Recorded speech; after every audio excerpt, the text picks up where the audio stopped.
It's been another brutal, sad day. In Gaza, more funerals of Palestinians killed by Israel. The worried world agonizes about ways to stop the killing. With raids on Beirut and all-out war between Iran and Israel looming, for now diplomacy has been defeated. The war is changing lives as well as ending them. In Jerusalem, we met Israeli army reservists who've spent months on active service in Gaza and on the Lebanese border. The world thinks we have two options, to go to the war or to sign a ceasefire or a peace agreement. I'm sorry to say that we have two options, a very bad war right now or much worse in the future. You will have heard, of course, a lot of criticism of Israel for killing civilians. Do you think that's fair? I don't, because Israel has no intention of killing any civilian. It's a civilized society fighting true and hideous barbarism. And where Israelis continue being held by different standards than everyone in the world. And I know the reason why. The reason is pure anti-Semitism.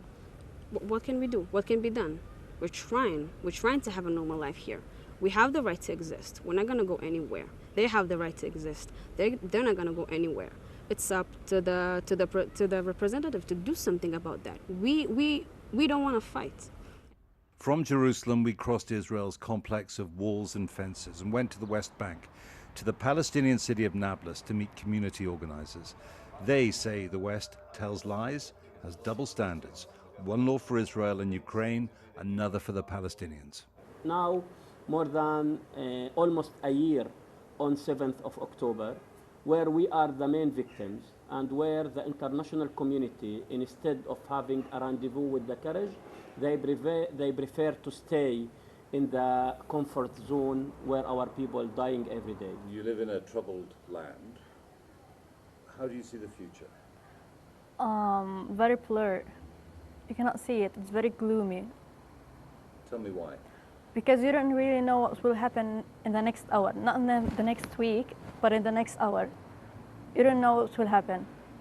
We spoke to some young Israelis, similar ages, 20s to you guys. And they said, look, we cannot trust the Palestinians after the 7th of October.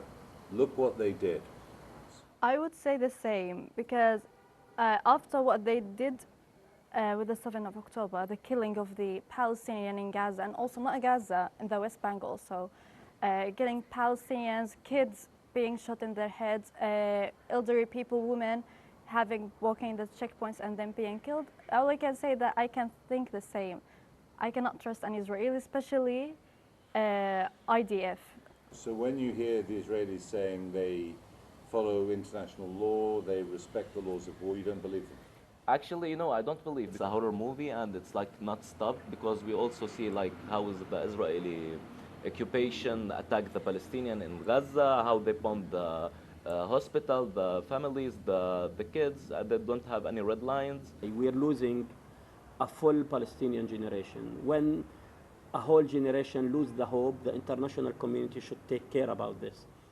Back in the 1990s, here on the edge of Jerusalem, this was supposed to become the Palestinian parliament. It was abandoned, unfinished, when the peace process collapsed. Broken dreams, forgotten dreams of a better future that right now is bleak. Jeremy Bowen, BBC News, Jerusalem.